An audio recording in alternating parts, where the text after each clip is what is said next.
Y'all know what it is. Y'all know who it is and what we gonna be talking. We been talking that cash. No, we ain't. We gonna talk Colorado football, NFL, and we got our man Scotty Deep Pockets with us today. We coming live on the morning run. There you go.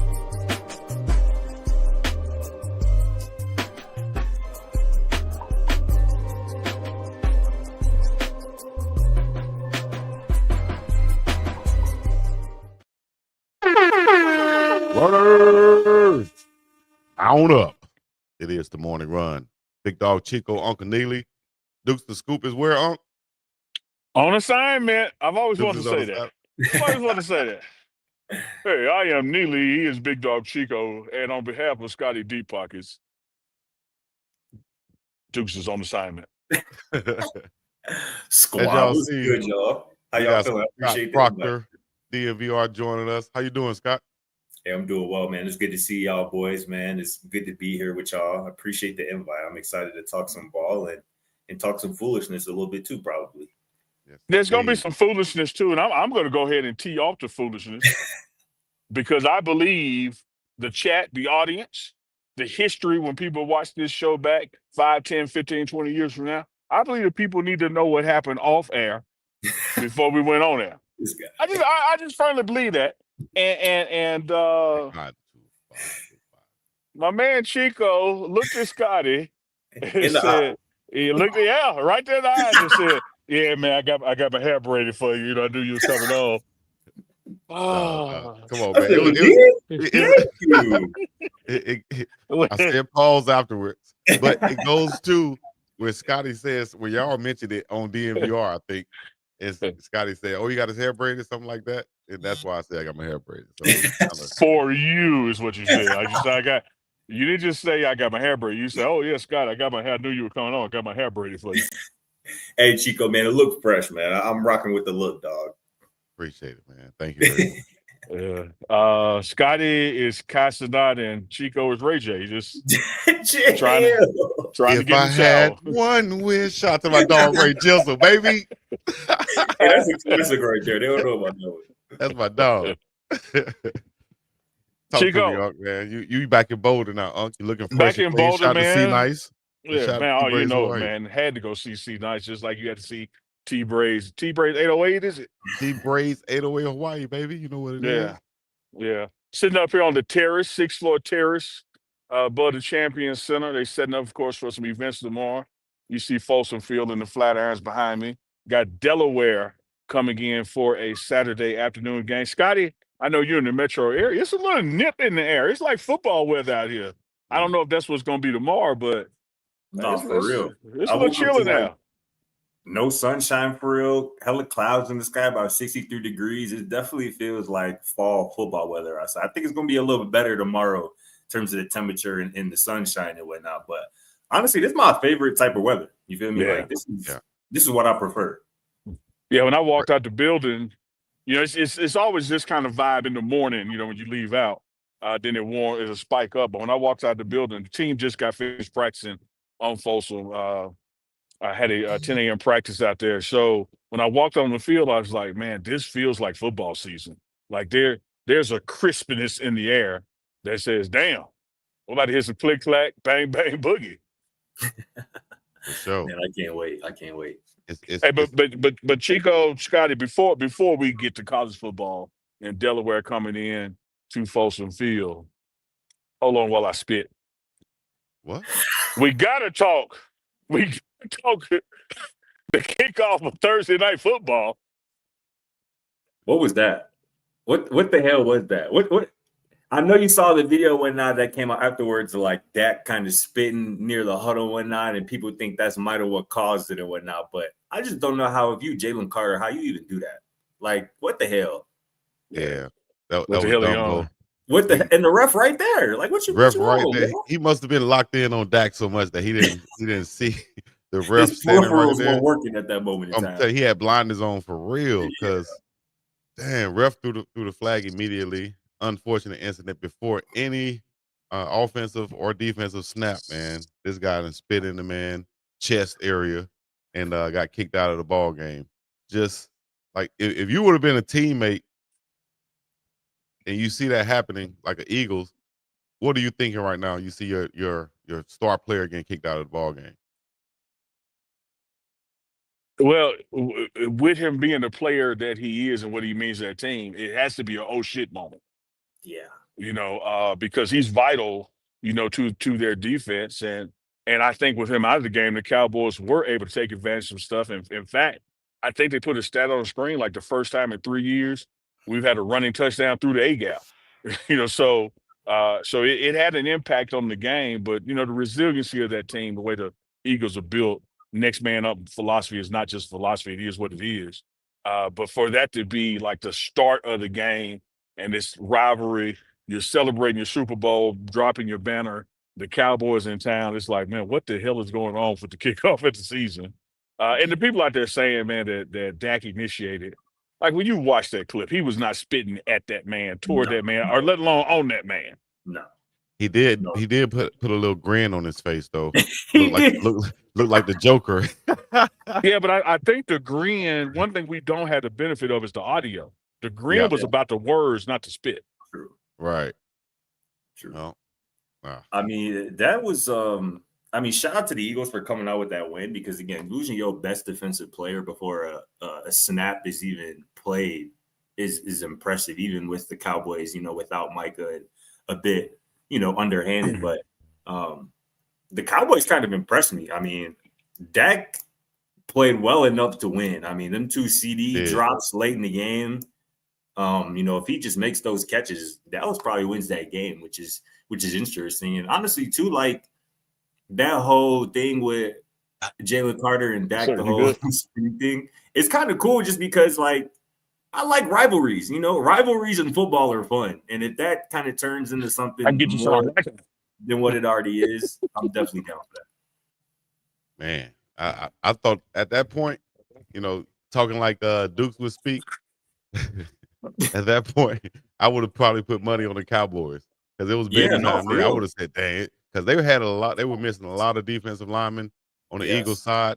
So I would have definitely started putting money on the Cowboys at that point. But I would have obviously lost my money because I didn't take into account how Jalen Hurts is going to be balling out too, and just will his team to win. Yeah. Also, Saquon Barkley. I say this, man. Everybody out there knows I'm a diehard Cowboy fan. So of course, I wanted my team to win. Before a week 1 display, either team, you're a fan of either team, you got to walk away with your head up. Yeah. Anytime you play a game, somebody's going to lose. But what you didn't want to happen is a complete beat down or failure somewhere. And I think the Cowboys, Scotty, much like this past week Georgia Tech game here, you got enough woulda, coulda, shouldas that you have to leave that game with some confidence, even in the loss. The running back doesn't fumble right before the weather break. Right. When CeeDee Lamb catches just 2 of those 4 he dropped, and they hit him in the hands. When we have a totally different conversation. So I think you got enough to build on. It's a division rivalry. They have to come to AT&T Stadium. So you just get back in, get your lick back. I think it's week 12 too. They play again, and by that point, I think we'll definitely know about what these 2 teams are about in terms of this season. And that's going to be a fun matchup, especially like I said earlier. Like if this Cowboys and Eagles always going to have a type of little rivalry, a little kind of I don't like you type of factor to it. But if this kind of adds a different dimension to it, I'm all for that. Mm-hmm. Absolutely. And let me give a shout out, Tico, Scotty, if I may. Shout out to James Houston, who Coach Prime recruited from the University of Florida, Jackson State. He was drafted by Detroit, went from Detroit to the Browns, and now made the 53-man roster at the Cowboys and had a big play tackle for loss on Saquon Barkley. So shout out to James Houston for making that play. Hey, I didn't know that he had a connection to Coach Prime, but Houston, I knew about him when his rookie year with Detroit. He was cold as a rookie with the Lions. And I think he had like 7-8 sacks, and I think he dealt with some injuries after that, but that was cool to hear his name again. Like I said, I didn't know. I think he was tied for the team. Cool. Yeah, he might have been tied for the team lead in sacks. I think that's right. Yeah, I think he balled out. When you look at the injuries, the depth that the Lions had, it was more so a casualty of a business decision and letting him go, because you had your money wrapped up other places. But from a skill set and a talent, he clearly belongs in the NFL. And when he made that Cowboys 53, and then to make that play, to not only make the 53, to be in the game in that situation and make that play. It shows you he still got something now. And they trust him enough to have him in that situation also. So I think that went back to what we talked about when they first made that trade for or to trade away Michael Parsons. We talked about how they have I think they were confident in the guys that they had behind him to get pressure on the quarterback. So you bring some younger guys in, you keep that salary, keep that money in your pocket, and you trade away Parsons. You also get a couple of draft picks out to Monk. Yeah, Coach Prime gets in town. He was up here on the tears. And, anytime Coach go get that fresh cut, Monk coming down. when Monk in town, we got a game or Coach Prime got a commercial shoot because that's who cuts his hair for the important stuff. Mm-hmm. And unlike Chico, he didn't get it done for Scotty. It's all right, though. It's all right. Shout out to T-Braze once again. Hey, man. Hey, they getting ready for the game. Should we go there? Actually, you know what? Have a game tonight too. The Chiefs and the Chargers too. Y'all got a prediction on that? Yeah, I got to go with Chiefs, man. I got to go with Chiefs. I can't wait to see Travis Kelce. I was about to say the new Travis Kelce, Scotty. Can't wait to see the new Travis Kelce. Because, and the reason I say that, like you saw Dak Prescott last night, right? When you look at, I'm going down a Chico path real quick. When you look at his new body and you saw the body of work that he displayed and you factor in that since the last time you've seen him, this dude has become a father 2 times. So you have like a fatherhood Dak now, an engaged to be married Dak now. And so when people get other priorities in their life, you have to look for how is that going to impact ball or not. And when you saw Dak perform last night, it looked like it's accelerated his game, post-injury. And so what I'm looking for is Travis Kelce and this engagement, this new limelight and all that. Does he get back to Trav, put Trav with the fade, getting out there balling. So I'm still going with the Chiefs over the Chargers. So. Me too. I definitely like the Chiefs in this spot tonight. And I think the Chargers are going to be a really good team this year as well. I think that division might end up being the best division in football this year, the AFC West with the Broncos. I like that, Scotty. I think the Raiders are going to be better than a lot of people think as well with Geno at quarterback and Genti at running back and whatnot. But, as far as the Chiefs, you're talking about seeing a different Kelce. I think we might see a different Mahomes and only different just from the different homes that we've seen the last couple of seasons. I think we're going to see more of the homes that we saw his first couple of years in the league, right? He came in the league for 50 touchdowns his first year as a starter, winning MVP. Like, I think over the last couple of years, they've kind of been more of a ball control, like let's play defense, low scoring, type of offense. And it's obviously they still had plenty of success, been back to the Super Bowl each of those years. But I think this year we're going to see more like the light show of Mahomes kind of getting his receivers involved once Rashid comes back from that, suspension, but Hollywood and some of the other guys they got, Kelce included. I think we might see an MVP Mahomes this year. That's what I think. I love it. I love that. I got to ask both of you this as former players. Chico dabbled at linebacker, but really, made his bread and butter tight end. Scotty, you played quarterback in college. Why you look like that, Chico? You didn't make your bread. That ain't what you got paid at tight end? I ain't never heard. Never knew it was going. I was dabbled. Okay, that's what's up. That's like yesterday when I said nestled in the middle of the project. Oh. Yeah, but it's like you didn't know what doozy meant 2 weeks ago. So let me ask you this, Chico. Let me explain it to the people out there. All right. Okay. All right. Which one did you play the most snaps at, linebacker or tight end? I understand. I just didn't realize. You dabbled at linebacker, you made your money. You got paid at tight end. Scotty played quarterback. What I want to ask y'all, if I get to my question, when you look at Mahomes, they won a lot of games last year. They went to the Super Bowl. But everybody around the league and guys with like us talking heads on the screen says, man, but they had so many games they barely won. Does that, as a quarterback or a tight end or offensive guys, does that kind of put a chip on your shoulder? Like, man, we won them damn games. Who cares if it's 13-10? All right, we're gonna show you ass. We're gonna blow you out this year. Or does that even matter? Scotty? I mean, I think it's different when you're a superstar NFL quarterback, I think. But I think in this perspective, absolutely, especially when you've had the success that you've had in the past, if you're Patrick Mahomes and the Chiefs, and there are people out there who are trying to doubt that process and say, oh, you got lucky. You know, the refs help you out. That's a common theme about the Chiefs as well, right? They think they always got the refs in their pocket. And also, too, with Mahomes specifically, like, a lot of the NFL world is so thirsty to anoint Josh Allen ahead of him, or even Lamar Jackson to a lesser extent. When I think everybody who really knows what's going on is that 15 is the best quarterback in this league. And that's part of the reason why I said earlier, like, I think he's going to be on somewhat of a revenge tour this year to really remind people it's like, it's not just that we're a good team. It's also like, I'm the coldest doing this shit right now. And I think he's going to try to remind people of that this year. I love that. Chico, what you see? I think it's like competing with yourself and self-motivating, you know. You kind of block out the outside noise. You might see it a little bit or hear it, but you're still self-motivated. You know, you want to prove to yourself. You want to challenge yourself.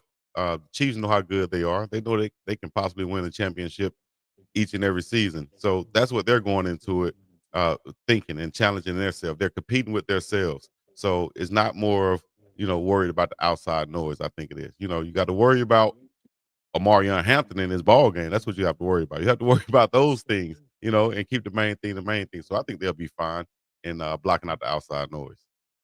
I love both those answers. I guess I'm somewhere in the middle of them. Scotty, I hear you. I think it's like I want to prove that I should still be. I haven't left. Like y'all talking about Josh Allen. Hell, you talking about Lamar Jackson. I'm the one that's been in 3 Super Bowls in a row. Like where my name at?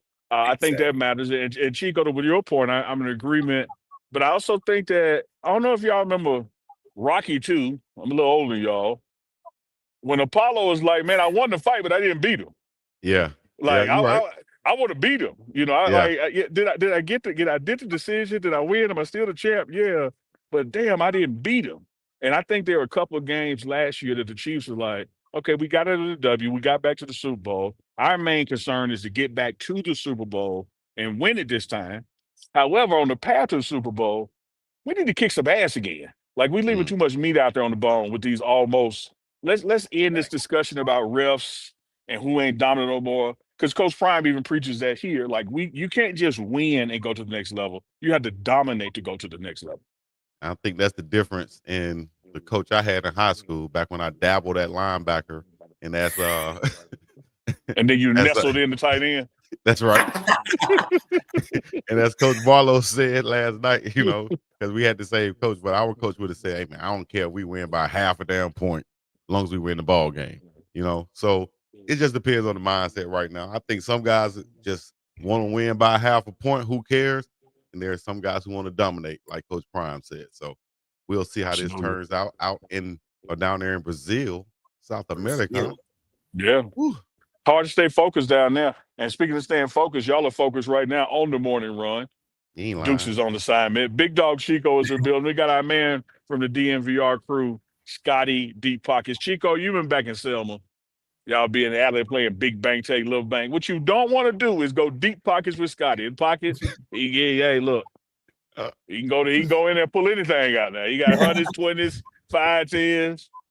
Hey, Scotty, do you carry your big bills on the outside of your stack, or do you carry them on the inside of your folded up stack? Oh, the big bills always go on the inside. My pops always taught me that at a young age. The little bills on the outside, you know what I'm saying? The ones on the outside, and then you go up from there. You know what I'm saying? That's how I always came out. Is that how y'all always brought up too? Well, now let me tell you, Chico, that is the right way to do it.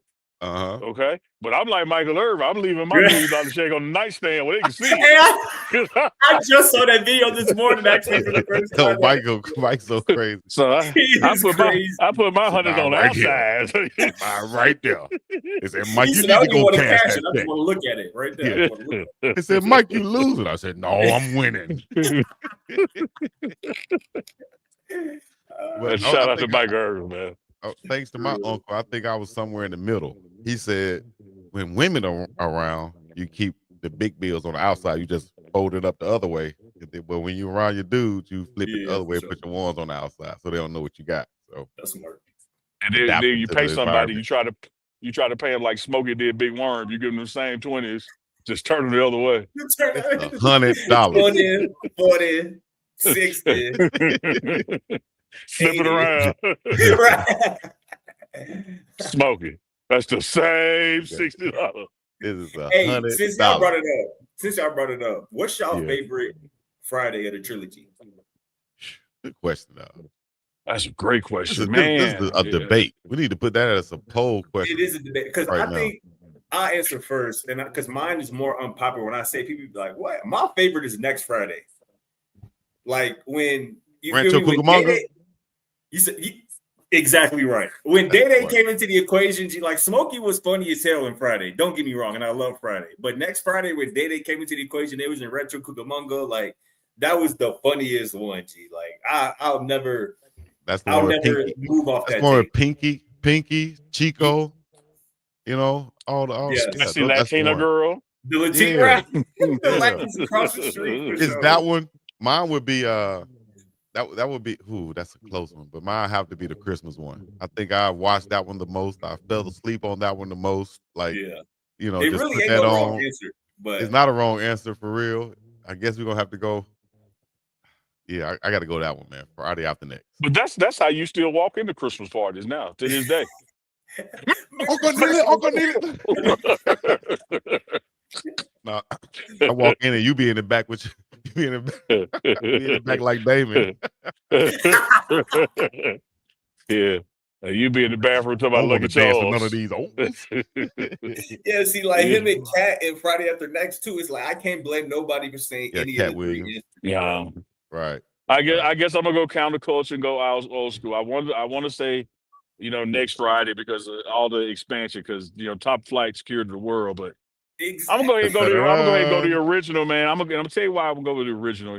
It's two hidden scenes in the original, and it's not hidden. They just go right over people's head. Yeah.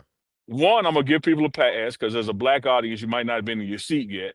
But the movie opens with Ezel running down the street with boxes. Ezel is who stole the boxes. Yeah. Right. And then when Craig called his lady for some help with the money, there was a dude laying next to her in the bed. Yeah. She was cheating her damn self. Yep.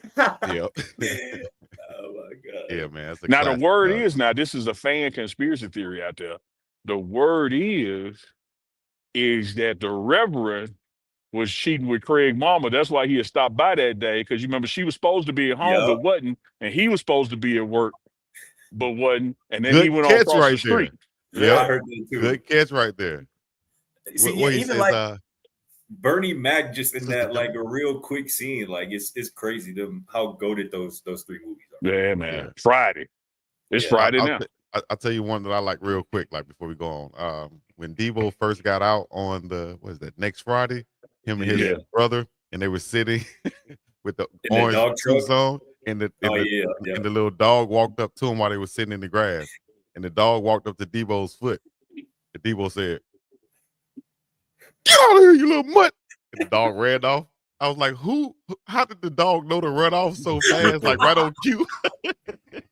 But don't sleep on when Debo asked his daddy, "Do you want some of this old man?" And he said, "No." But let me tell you this, Chico. We're about to get on this Delaware game. Let me tell you this. I've met Scotty's family. I know of Chico's family. And I think y'all's family is going to be right in line with my family and against Craig's family in this. Ain't no way my family's going to sit there and watch me fight Debo one-on-one. Everybody with the last name Neely is jumping on Debo's ass. That was crazy. And you know that. That was the one big flaw in that movie. I was like, hold up, dog. One-on-one. Pops over there trying to get him a pep talk and whatnot. Like, man, help your son out. What you doing? Went and picked up something and threw it or something. Big old joker out there. Debo would have had to get everybody in my house back because everybody would get licked. You ain't lying. Hey, man, I think everybody need to get a lick off of these blue hens as far as tackling the defense. You are the Ray J of sports podcast. Like you just your double entendres. You know what you be saying and know how we gonna react. we go get a lick. Stop it, the Josh. defense gonna get a couple of licks off of their offense, because they're gonna be trying to come in here and run the ball, but we have to stop the run, right? We have to stop the run, control the line of scrimmage, penalties, and we have to be disciplined in this ball game. Tell me some of your keys to victory over the Blue Hens from Delaware. You have to take the lessons learned from Georgia Tech loss. But as Coach Prime says, and you two know as former players, you really do have to flush that because you're not playing Georgia Tech again. This is not a rematch. You're playing a totally different team, totally different style, totally different athletes, totally different schemes from their coaching staff. You have to be prepared for what they may have seen on film from the Georgia Tech game and want to throw back at us. But you really have to just treat this, as 1 week at a time and try to go 1-0 this week. Having said that, to hear the lessons learned, we can't let these guys run for 300 yards, right? Like we can't, and we've got to get our running game going and more consistent, and that includes the leg of the quarterback. I know this is a game where I think it was Scotty asked the question at the press conference. This is a game where you're going to see both quarterbacks. Who gets the most snaps depending on, I guess, how the game is going. But you're going to hit them with two quarterbacks who have two different styles. But I think that from a stopping the run standpoint, this is where this defense can build some confidence and really show the depth of it. Some guys can get some opportunities that may not have gotten as many as they would like against Georgia Tech. So stopping the run and then us controlling the run game. But there's one more nuance to my quarterback, Scotty. This receiver room is too deep to not have them involved in the game. So as much as I want to ground and pound 3 yards in a cloud of dust, I've still got to go up top sometimes because this room needs to show the world that we got some talent in this wide receiver room. Yeah, well said. For me, it's to start fast, right? That's what you have to do, especially in a matchup where you are the more talented team. You're the bigger, you're the faster, you're the stronger team. You're playing against a team that is in its first season at the FBS level. Had a lot of success at the FCS level the last couple of years, back-to-back 9-win seasons, but you cannot allow this team to have any confidence earlier in the game. Colorado had a fast start, at least defensively last week, having those 3 turnovers in the fourth quarter, scoring on their first offensive drive. But that type of fast start has to be duplicated, but it has to be carried on into the later part of the first quarter, into the second quarter, obviously into the second half as well. And to double up on your point about stopping the run, for me specifically, it's about stopping the quarterback run too, right? You let Haynes King run wild last week, 150 rushing yards, 3 touchdowns on the ground, damn near 9 yards a carry. Delaware's quarterback can run a little bit. Nick Minicucci is his name, which is an elite name, by the way. He can run a little bit. You know what I'm saying? He was Delaware's leading rusher last week. Last year, late in the year, he had a 6-touchdown game. 6 touchdowns, 4 passing, 2 rushing. So this dude is capable of using his legs. And I'm sure after watching last week's film, from Delaware's perspective, that's going to be something that they try to key in on. Like, let's see if we can get our quarterback involved in the run game. Because based off last week, Colorado was susceptible to it. And they struggled a little bit last year, guarding the quarterback run.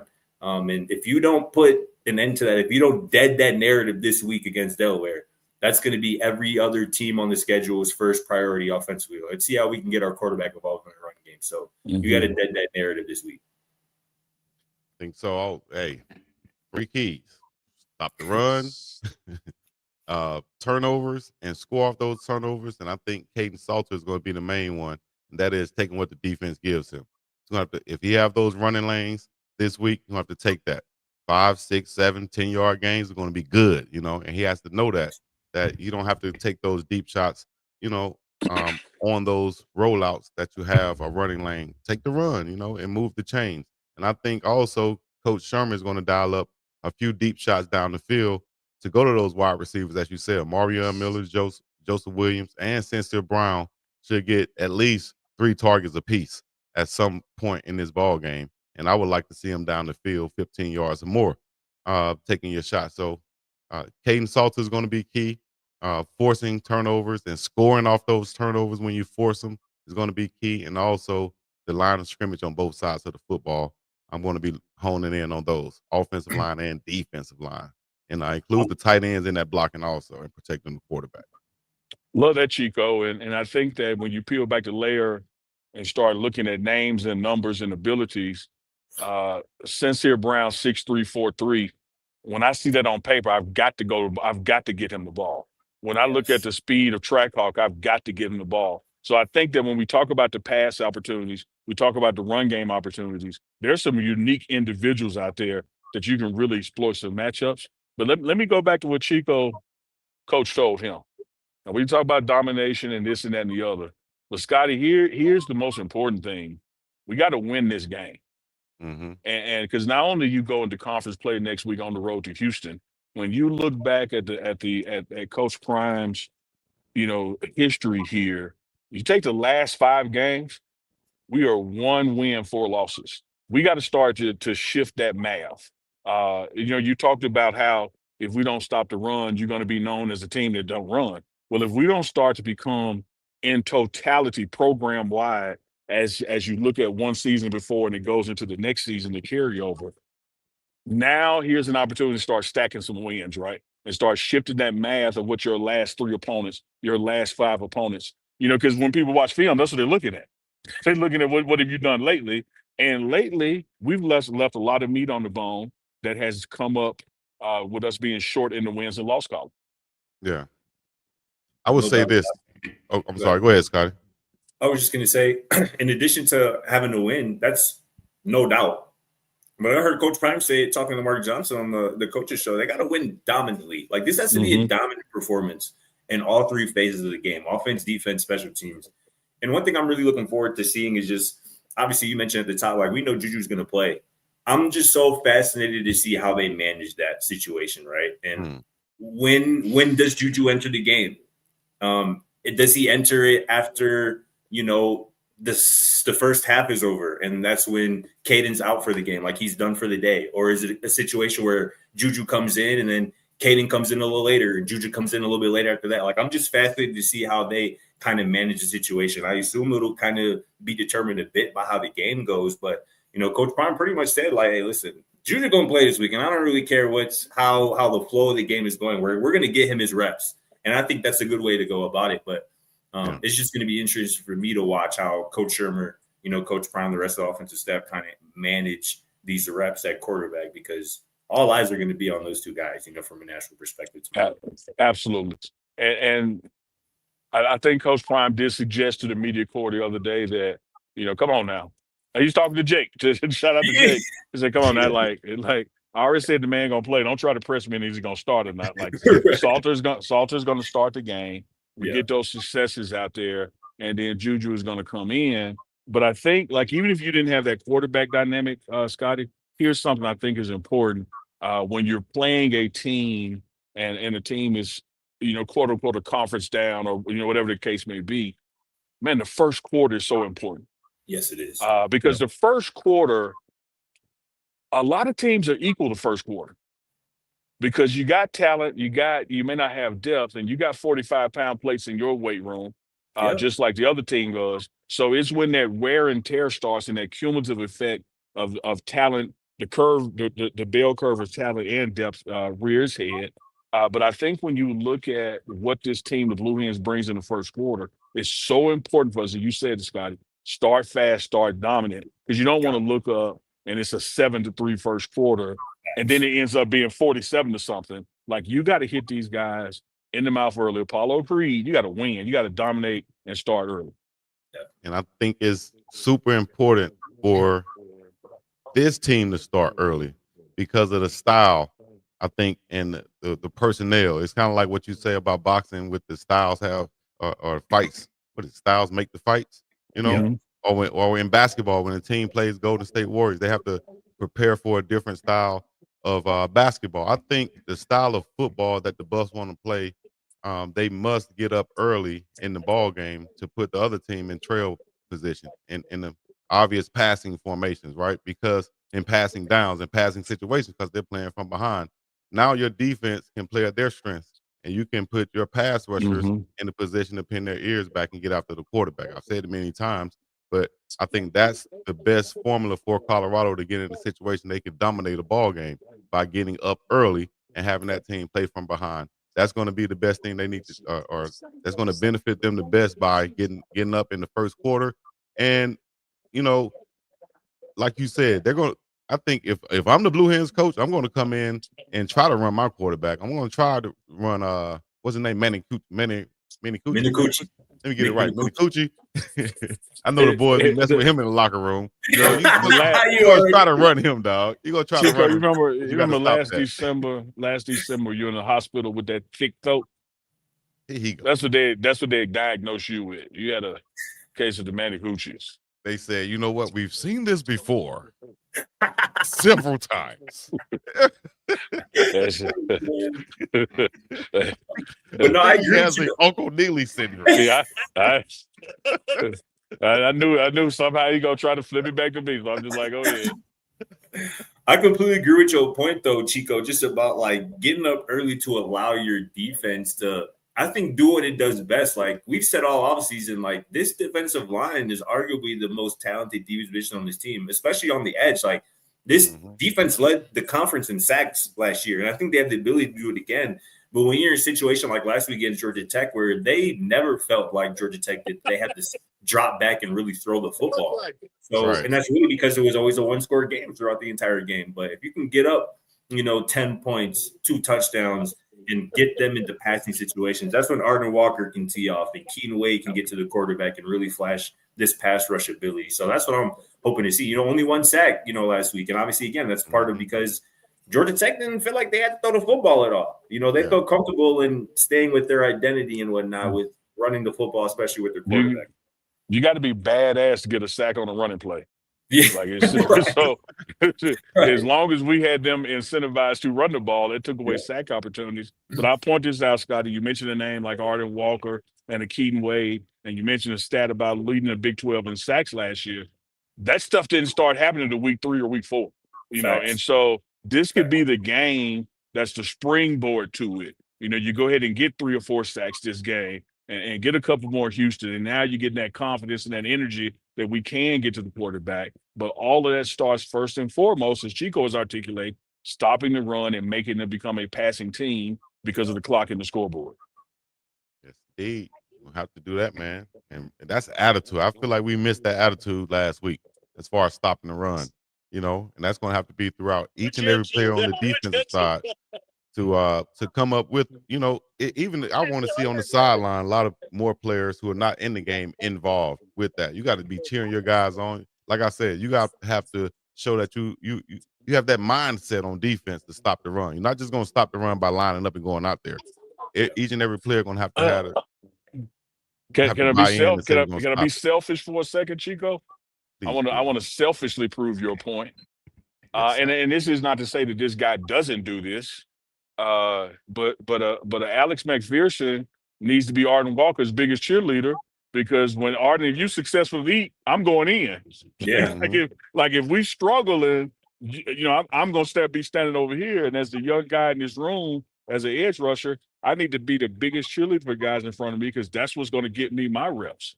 Because you're going to have Arden and Keaton on both starting off, and for those next guys to get in there, they got to eat first. That's what it is. And you have to be involved in the game too. You don't need to be on the sideline looking in the stands. Worry about what's going on your phone. Looking at Unc's merch that he's wearing, all this other stuff. Trying to get a shot of Scotty Deep Pockets on the sideline, talking to Shawty. None of those things need to be on your mind, man. That's all I'm saying. One thing about talking to Shawty, Scotty going to get a haircut after this, but he ain't getting his haircut for you, Chico. Let me say that.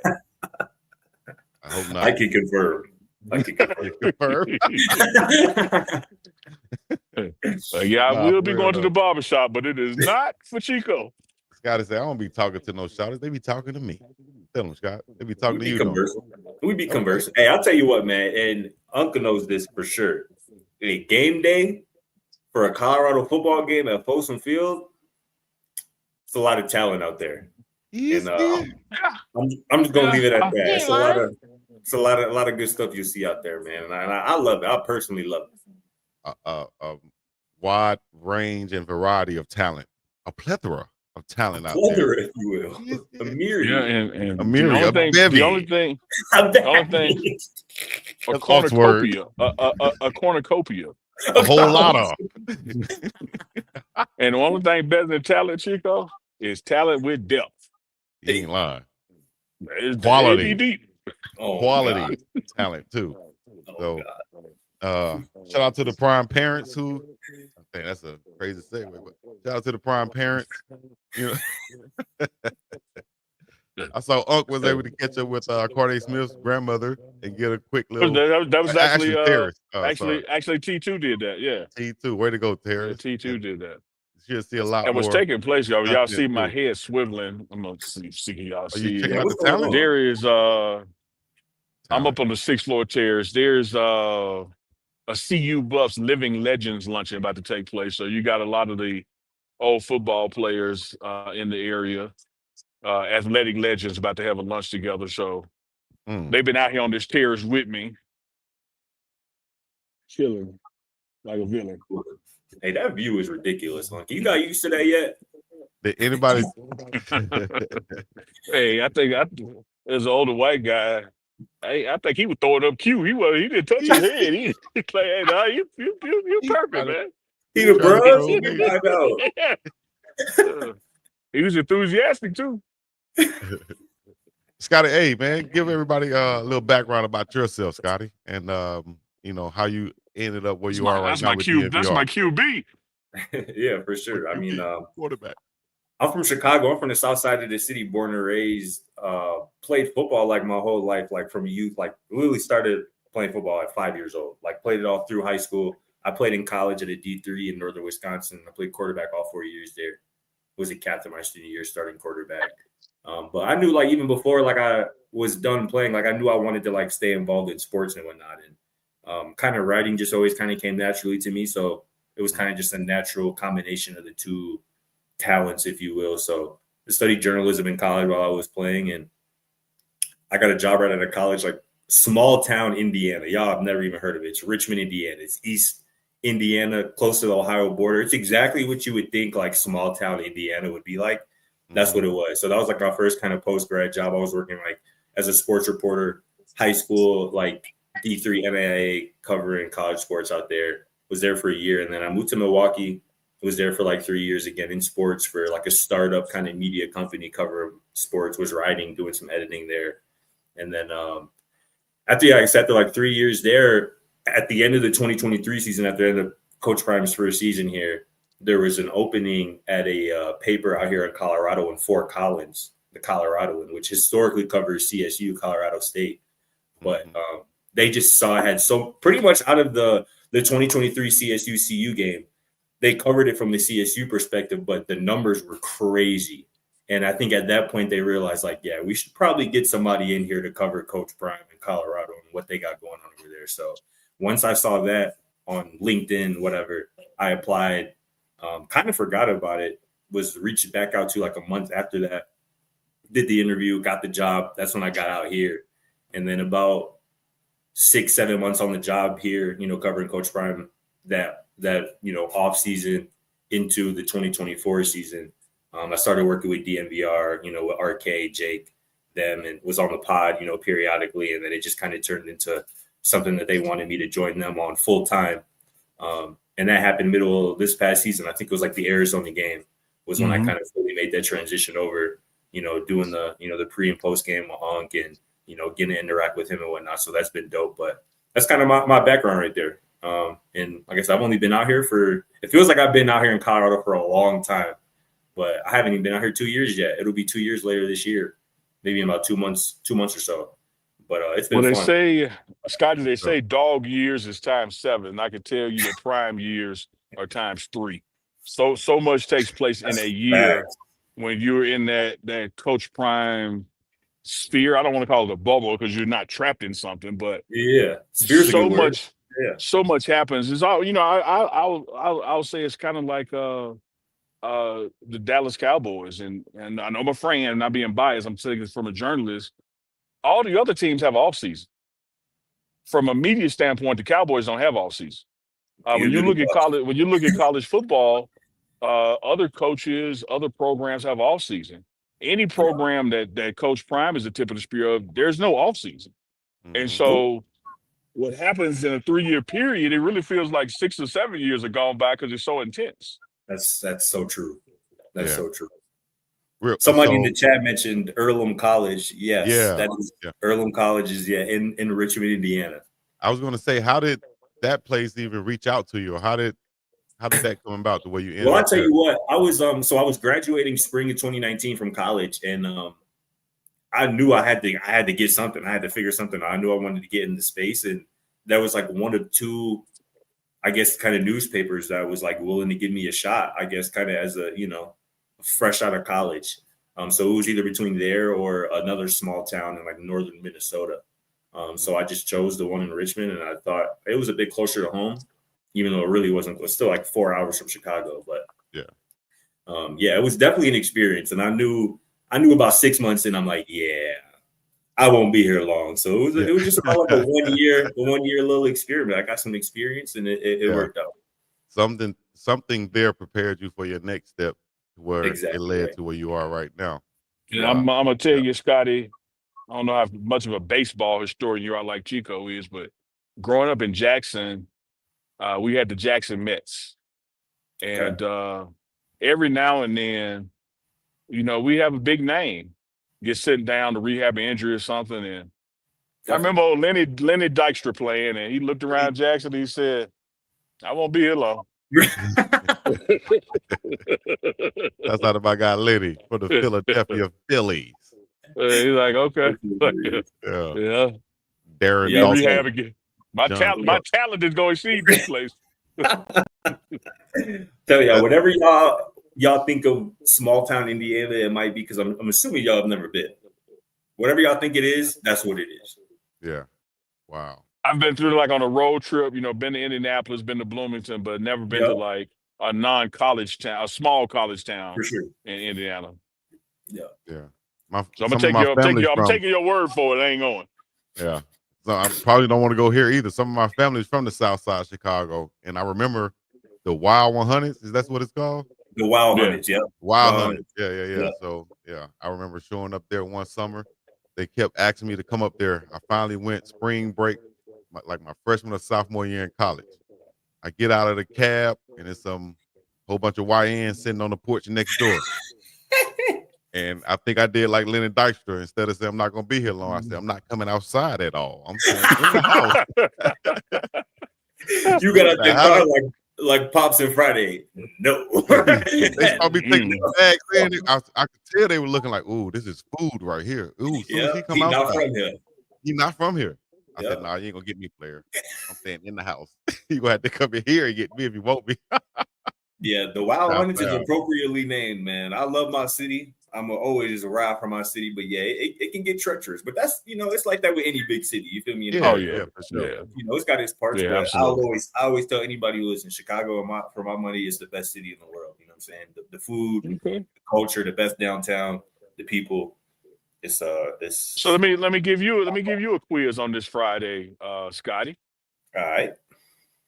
United States of America. Give me the 4 major cities. Oh, I love that. That's an easy one. Mm-hmm. Chicago, New York. Mm-hmm. Stop. Because this is where it gets tricky, ladies and gentlemen. Audience. I was gonna stop myself. This is where it gets tricky. Everybody's gonna say New York. A lot of people are gonna grab Chicago or LA, but it's that third and fourth one that people switch up. Go ahead, Scotty. What was your 4 major cities in America? I'm going to say LA third. For my 4th one, I kind of feel like I have to pick a city in Texas, but I'm going to say Miami instead. Ooh. Boy, you pissed off Houston and Atlanta at the same time. Chico, with the Atlanta hat on. 4 major cities, United States. Who you got? You have to go New York. You have to go LA. Then Chicago. And then it's not going to be Miami. Atlanta, the major airport there. But I'm going to go H-Town, Houston. I got love for Houston. My sister stay there. We're going to be there next week. I got a lot of love for Houston. I'm not going to belabor the point, Chico. I listed the same. I got New York, LA, Chicago, Houston. Absolutely. Atlanta it could come in fifth, but it's a distant fifth with Dallas being 6, and then I go with like a Miami. But Houston, New York, Los Angeles, Chicago, they there. See, I ain't never been to Houston though, so I'm really excited to be out there for the Houston's first time. so big. Yeah, It's big, dog. Like Scotty, Oh, you could have 5 different personalities in lives in Houston, and they never overlap. exactly. Exactly. You could do that in other major cities, but in Houston, like you'll really be like in 5 different cities. It seems like. Yeah, because see the thing is, Chico, where you spot on with it. When you do it in like New York or Chicago, you're doing it based on the numbers. I'm one amongst millions. When you do it in Houston, space. Yeah, it's like one side of town is 20 miles apart to the other. Like you got geography on your side. Ain't nobody finna pull up on you because ain't nobody finna drive all the way over there. Yeah. Unc giving us some Unc game right there for y'all. For some Unctivities to go down. Yeah, for your unction if you're Uncadelic. So well, hey, we do go to Houston next week though. We're gonna talk that up. You already got plans in Houston, huh? No, hell no. It's a business trip, man. I wish. I wish it was a social trip. I was saying, if you do, let me know something. This is going to be a business trip. After we take care of business versus the Blue Hens, who's coming into town once again. Hey, anything else y'all want to add on top of that, man? On top of those, what you call it? Put some logs on that fire, Unc? A little logs on fire. One thing you can count on going forward, later on this afternoon, Scotty and I'll be back together on the DNVR pregame show. The pregame show, I think we're going to do it from campus, Scotty, versus the team hotel, but we'll be somewhere around here. So that's live coming up maybe about 3:30 p.m. And I know Chico has some live content tomorrow during the game. Then we got 2 post-game shows, the DNVR post-game show, and then me and Chico going to hop on later that night as well. So a lot coming at you to not only discuss what Delaware coming to town here at Folsom Field, but overview of college football second weekend and what shakeups are going to be in that top 10. Will we have the same number of shakeups in that top 25 that we had the first week? I don't think we have as many, but it's going to be so. Well, let's get our score predictions for the ball. I'm gonna go like Kirk Herbstreit. I'm calling the game, so I can't participate. Yeah, I think I'm gonna save my, because I'm still kind of tweaking it a little bit right now. I'll have it locked in for sure later today for the DNVR pre. Hey, Chico ain't trying to hear none of this. These niggas scared. He ain't trying to hear none of that. But I like Colorado. He went Tupac juice mode. He's scared. Blue Hens coming into y'all house talking smack, talk about running the ball, and you ain't got no prediction. I predict Colorado's gonna win, and win by it's gonna be a significant margin. I just can't put a number to it yet. 42-17. You said what? I got them. He said 42-17. I'm gonna go real talk. I'm gonna go. I'll drop it down. Say 32-17. Let's go there. 32-17. That's a weird number, I know. If you're gonna hold me, if you're gonna make me pick, I'm going somewhere around like 38-10. I give them a scoring a field goal. Yeah, I think that can happen early in the game, but I do think that as the game wears on, from a depth standpoint, that our deepness, Paul, should be deeper than their deepness, and I think that's going to start to separate the things. Yeah, I've said this week, like, I need to see 5 offensive touchdowns from this offense on tomorrow. And obviously that equals up to 35 points. So we'll see how active Mata gets in terms of. Well, we're right there together. That's why I said 38. I was going 5 in the field goal.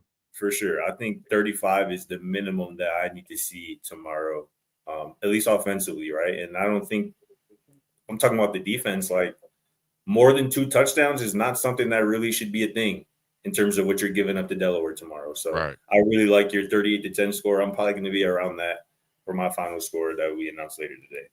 And there's some stretchers in there, Scotty, like I I don't put a score, not field goal, extra points. I don't put a score on special teams for us out of the equation, and I don't put a defensive score out of the equation. Yeah. No, I'm almost kind of expecting a special teams defensive score tomorrow. I'm almost expecting DJ McKinney to have an interception for the 4th straight game dating back to last season. You know what I'm saying? Wow. I like that stat. Scotty deep pockets with the stats. There that boy is right there. I mean, hell Drop yeah. him. Yes, indeed, man. I can't Scotty, wait. It's gonna be loud out there. Go ahead, you got to come back and join us on the morning run sometime, man. You know, let me tell the chat something out there. Because like Chico say, Unc don't point it out. I mean, Unc gonna tell it. Y'all done seen a lot of guests on the morning run. Scotty was the first to be invited. Let's go. That means a lot. Hey, man. Yeah, but Scotty didn't he didn't accept the invitation. Oh my God. This man go. That's why Manny was. Yeah, he was the first to be invited. He didn't want the first to show up.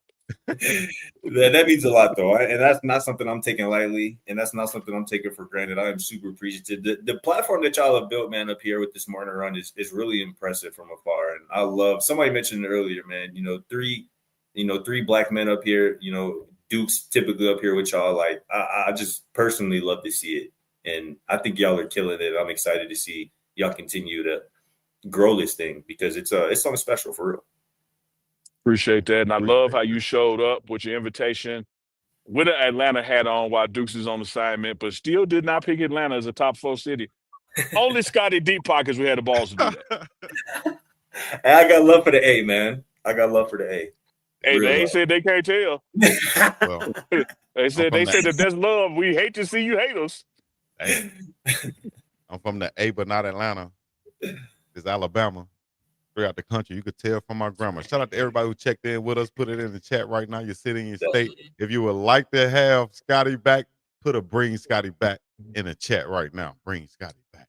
Bring Scotty back. Bring Scotty back. Go ahead, Unc. What you about to say? It's on your chest. I don't want to say it, man. Just continue to get your hair braided for Scotty. He'll come back.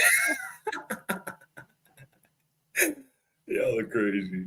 While she was braiding, were you thinking about Scotty? Like how did that work? Dog.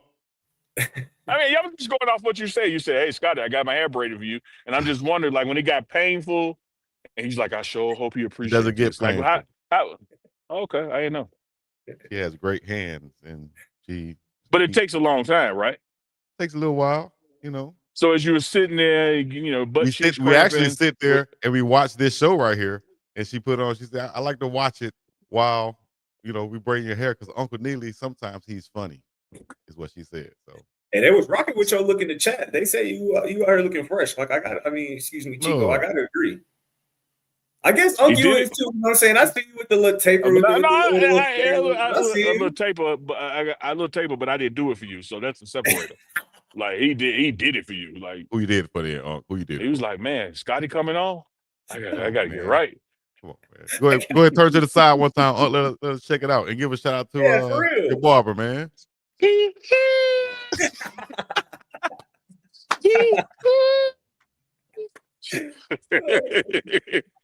Hey, Magic said, "Hey, we didn't want the college kids. Y'all can keep him." Y'all said, "Yeah." Well, clean, man. Shout out to C Nice down there in Jackson, Mississippi. Shout out to him, man. Shout out to him. If y'all want to get y'all something like Unc is wearing on his chest right there, you can get you some by going to uncandchico.myshopify.com. You understand me? That good drip. Hey, man, you can look up a few months from now, man. Might have some official Scotty Deep Pockets merch on there. Who knows, man? That's a scary sight. All right, man. Hey, close us out then. Unc, you gonna land the plane or shoot? Man, let's land the plane, man. We're at the top of the hour. Scotty Deep Pockets got to go get a haircut. Chico got to go get his braids tightened up. I got to go down and see Chef Solomon because Neil ain't gonna miss no meals. We'll be back this afternoon live with the DNVR pregame show. Back tomorrow with Chico live during the game and post game. Y'all just stay tuned, man. We got a lot. I got time. I got to interrupt you like you do me when I'm trying to land the plane. You say you're out there with a bunch of former buff greats, right? Yeah.